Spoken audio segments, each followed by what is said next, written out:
My office analyzes every aspect of our city's economy, and to study the trend lines and evaluate the risks and find the opportunities that will make a difference.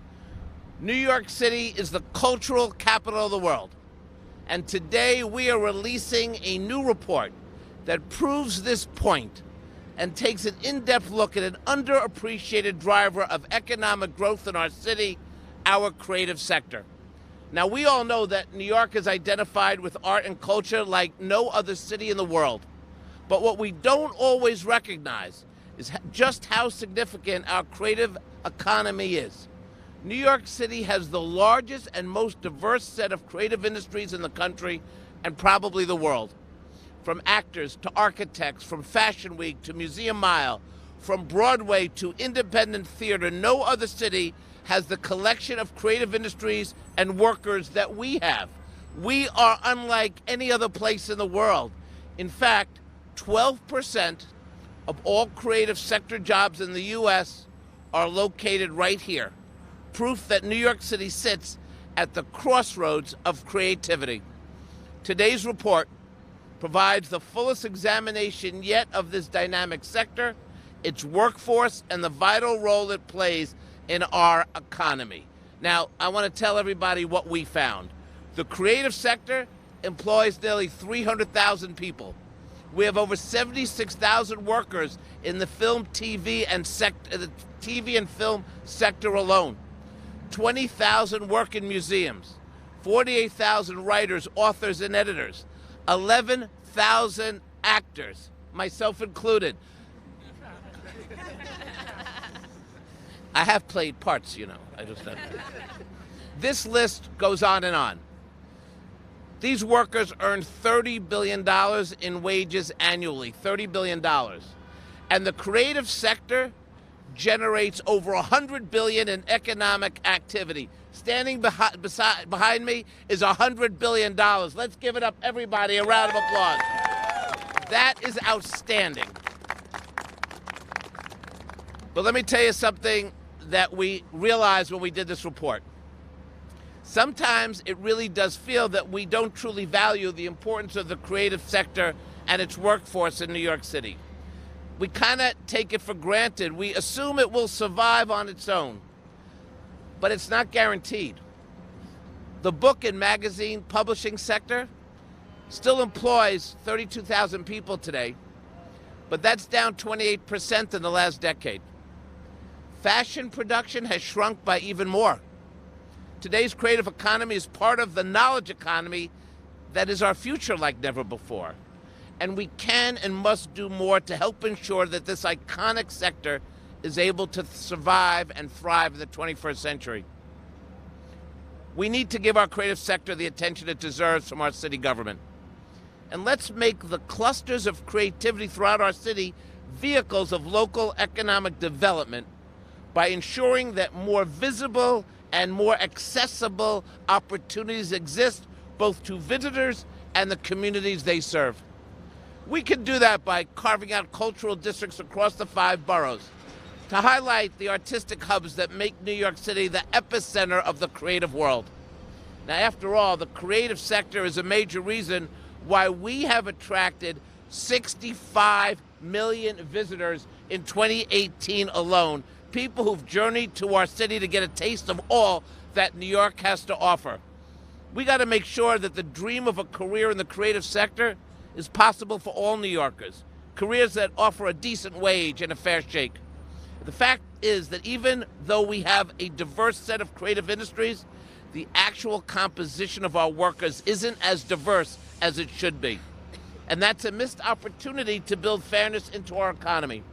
People of color working in the creative sector make 90 cents on the dollar compared to just 55 cents on the dollar across all other sectors.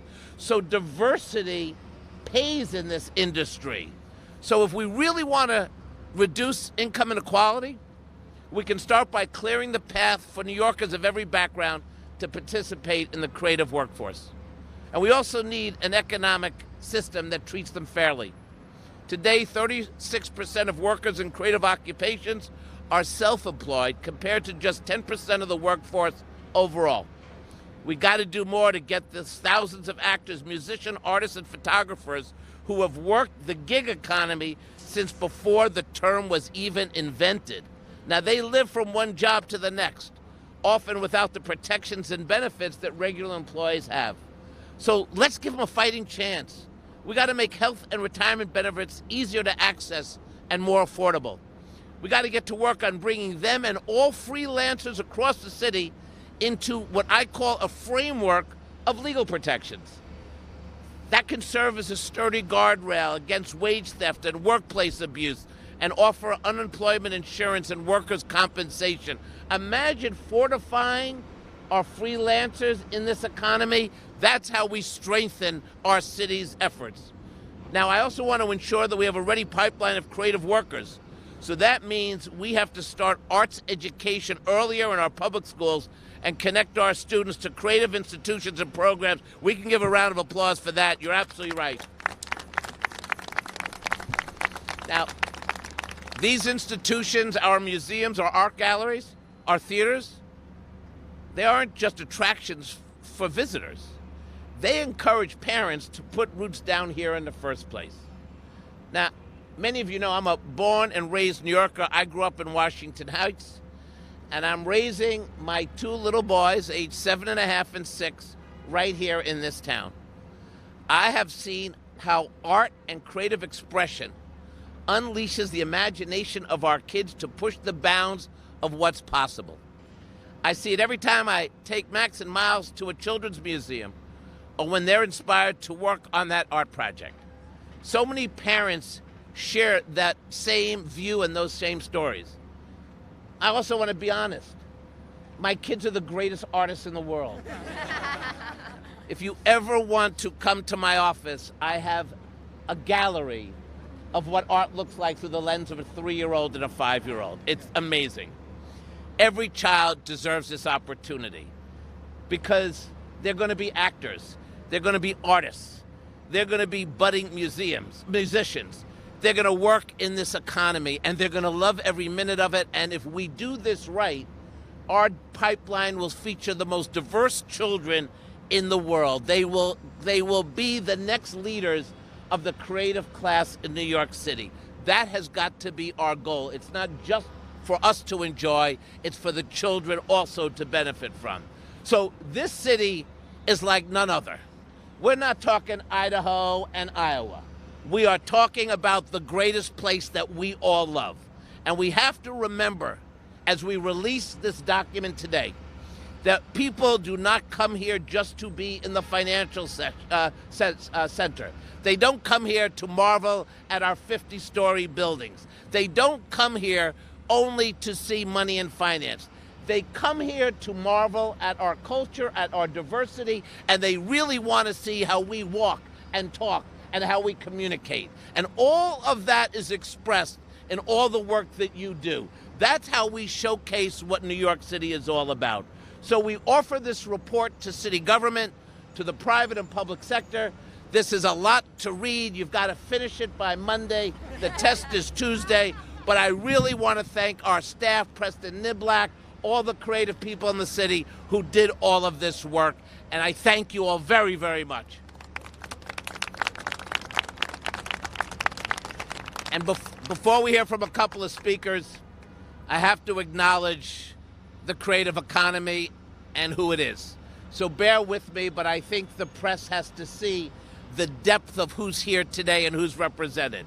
So I want to start with the Actors Fund, the Alita Club, the Alliance of Resident Theaters of New York, the American Ballet Theater, the American Institute of Architects, the American Museum of Natural History, the Asian American Arts Alliance, the Association of American Publishers, the Bangladesh Institute of Performing Arts, the Broadway League, Brooklyn Children's Museum, Brooklyn Arts Council, Brooklyn Museum, Brooklyn Studios for Dance, Bronx Children's Museum, Carnegie Hall, Center for Puerto Rican Studies, the Chocolate Factory Theater. Give it up for the Chocolate Factory Theater. Come on.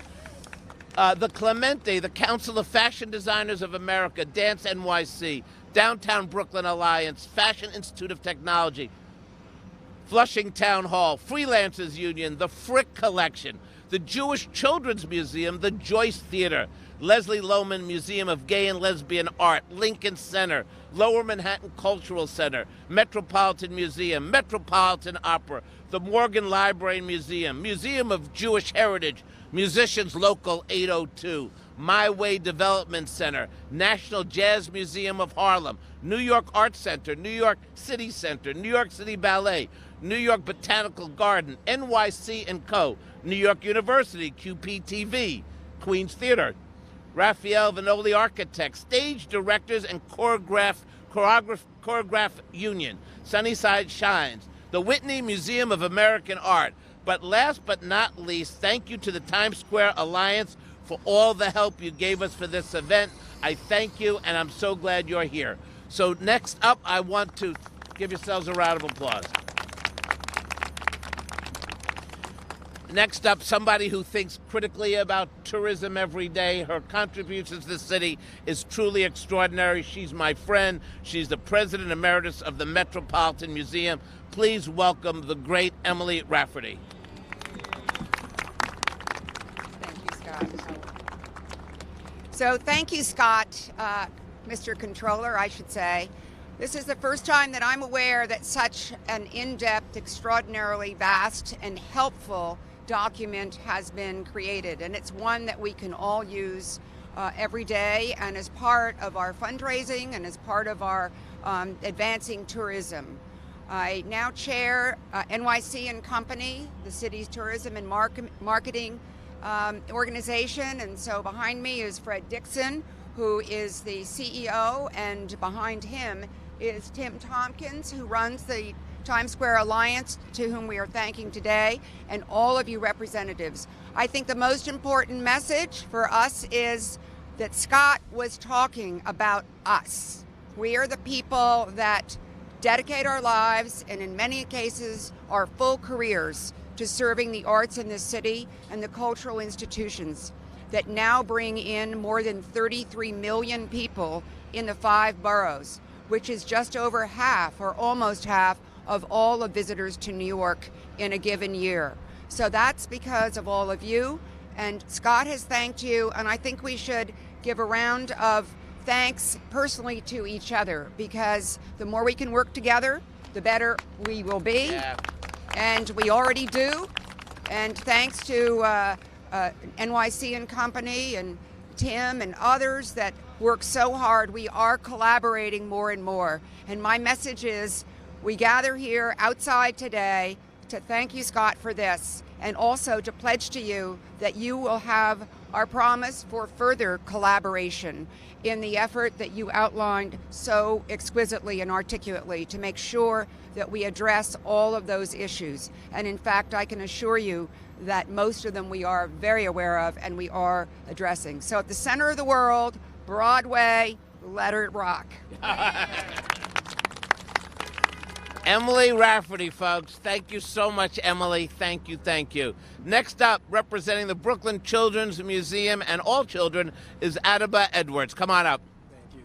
Good morning, everyone. My name is Atiba Edwards, and I have the joy every single day of opening our doors at the Brooklyn Children's Museum to hundreds upon hundreds of families to really spark and ignite that curiosity and that creativity, but most importantly, that sense of self and confidence. The same sense of self I did, as many of you may have, as we run through that tunnel, that iconic tunnel that frames our building.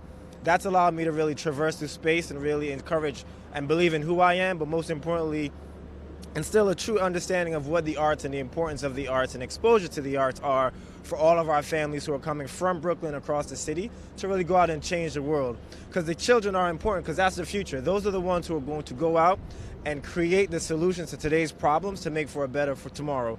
So it is very, very important that we continue championing the creative sector, because the arts are the voice of society and civilization.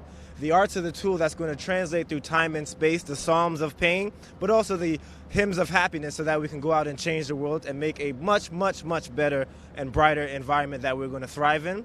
So I want to close out with a quote from James Baldwin. The world is before you, and you need not take it or leave it as it is when you came in. Thank you. Wow, thank you.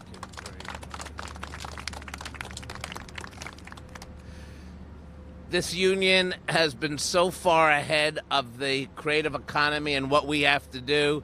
A lot of the ideas that they've had many years ago are reflected in this report. Caitlin Pierce from the Freelancers Union. Come on up.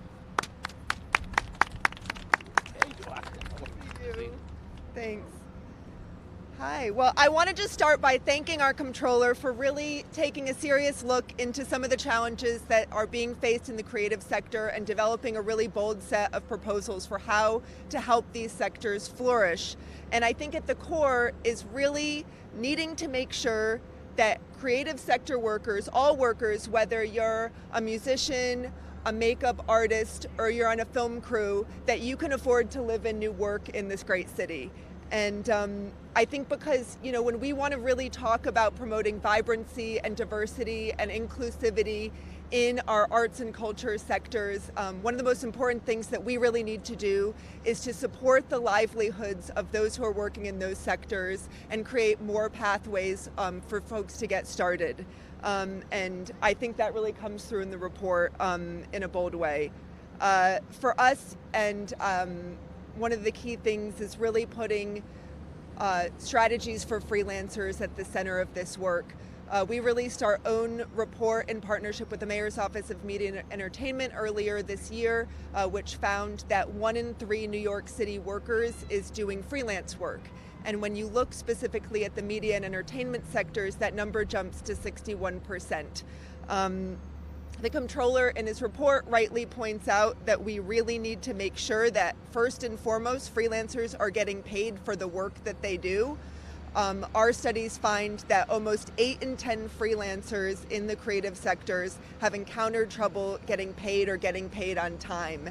And you can't do the work if you're not getting paid, and you can't rely on a steady paycheck to support your artistry. The comptroller also points out that we need to find innovative ways to provide a real safety net for freelancers when they're moving from job to job and gig to gig, and that's absolutely essential. It's a huge thing that we see our members at Freelancers Union struggle with, and it's something that we need to continue to find new ways to address. The city really has taken some initial steps that really show the success of what comes when you invest in your creative workers and when you invest in your freelance workforce. In 2017, we were the first city to pass the historic Freelance Isn't Free Act. Now, 2 years later, we find that 3 in 4 workers who file a claim under this law are able to get paid for the work that they do without having to hire an attorney and go to court. Talking about bringing freelancers within a framework of legal protections, this has truly moved the needle. And I think, there's so much more that needs to be done to build upon some of these successes and efforts that are rightly pointed out in the report. And I think that the city can play a really key role in expanding these resources to reinvest and redistribute some of the wealth and resources of this creative sector to its workers. So thank you again. Thank you very much. Thank you. Another organization that we're very proud to partner with and work with, and that's the Broadway League. If Scott Ergang can come up and say a few words. Thanks so much. Thank you. Thank you. So first of all, I just want to say that, we just want to say, first of all, that we want to thank Comptroller Stringer for not only the great report, but his compassion and commitment to the arts. Not every individual in elected office does that, and we appreciate that so very much. Live theater at the highest caliber is an incredible magnet for people from the different boroughs, from other parts of the United States, and from all across the world. And Broadway is such an important part of that. So whereas the comptroller had his own book of statistics, I wanted to share a couple of Broadway-related statistics with you that all members of that community are so very proud of. Over 40,000 theater lovers come to New York City every day to see a Broadway show and spend money in our great city. 40,000. The last year that we have data for, we sold approximately 14.5 million tickets.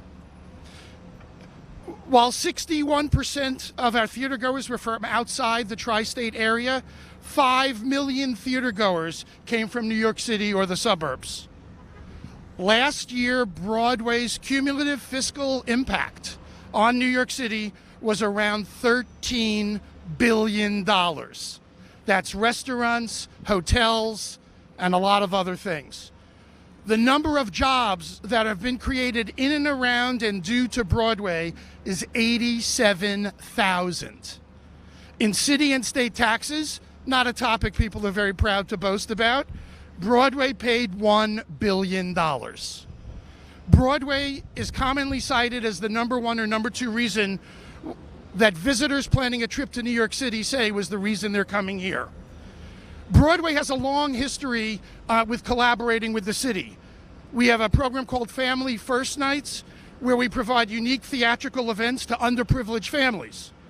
We work with the city and provide a program called Broadway Bridges, a program that tries to provide the opportunity so that every New York City high school student can see a Broadway show before they graduate.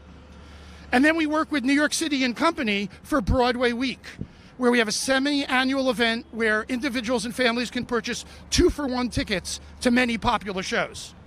So simply put, New York City, its businesses, its employees, and its visitors are all enhanced and made more vibrant due to Broadway, and we're proud to be a part of this cultural center. Thank you.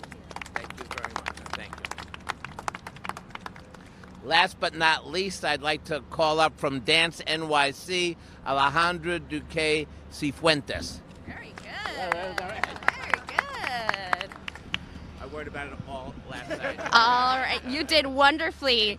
So, as the comptroller said, my name is Alejandra Duque Cifuentes, and I'm the Executive Director of Dance NYC. As a service organization for the dance workforce in New York City, our mission is to promote the knowledge, appreciation, practice, and performance of dance in the New York City metropolitan area. We embed values of justice, equity, and inclusion into all of our work and work in collaboration with the national organization Dance USA. It's a pleasure really to be here today and to celebrate this groundbreaking report, and we really thank the comptroller for his work and leadership in advocating for the needs of artists in the creative sector in our city. The findings of this report echo what's been true within the dance community and what our 2016 State of NYC Dance and Workforce Demographics report revealed. And more specifically, the dance nonprofits are contributing nearly $730 million to the economy in New York City. And those are just the folks that are incorporated that we can count. The lion's share of the dance workforce are folks that are working outside of the nonprofit sector as fiscally sponsored artists or independent artists. And so these recommendations in this report is deeply important to that sector. These artists are often working with small budgets and we found the most adaptive and employ a workforce that is representative of the demography of our city. And yet they have the least access to funding and support and infrastructure that can ensure their well-being. In a political climate that threatens the humanity and well-being of many New Yorkers, including immigrants, disabled people, and people of color, just to name a few, artists are playing a key role in organizing us, in sharing our stories, and continuing to highlight the creative and cultural capacity of our city and democracy. Culture moves faster than politics and ensures our shared humanity is preserved. Let us therefore move beyond simply valuing the product of art and valuing the artists that make the art by creating policies and structures that ensure equitable funding, living wages, and quality of life for the artistic communities that make New York City the vibrant capital that it is today. Thank you once again, Comptroller, and for this groundbreaking report, and may we continue to be New Yorkers for dance. Thank you. Thank you, Alejandra. And now we'll take some questions from the press, if there are any.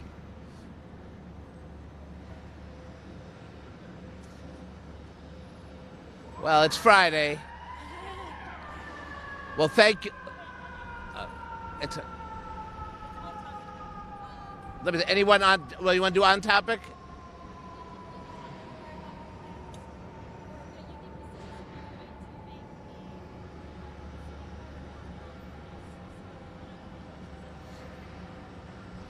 So the biggest challenge these workers face is that the entrance fee to the city is a $2 million condo, and to stay here, you have to pay thousands and thousands of dollars in rent. So we need to refocus our housing plan. A lot of people in the creative economy, whether it's actors, dance, music, these entry-level jobs are very challenging. And so we need to use this report as sort of another reason why we need a robust affordable housing plan. And we'll take off topic.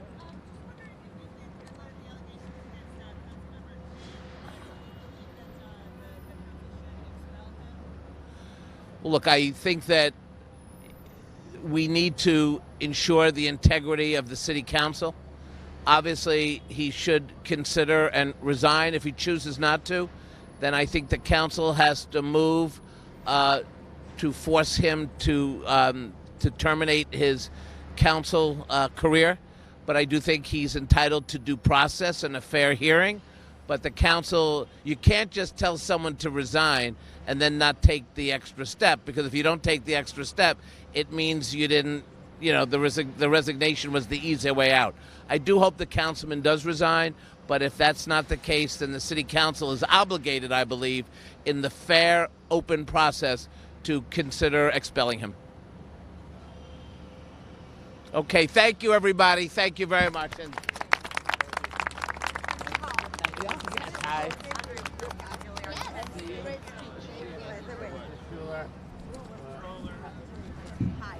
Thank you. You were great. Thank you. I got you the phone, but that's all right. Alejandro Wright and It's okay. You got to bring the boys by. We have an exhibit with a sloth. A very slow animal. Yeah. A sloth, a tarantula. Oh my God, really? Oh yeah. Open it today and tomorrow.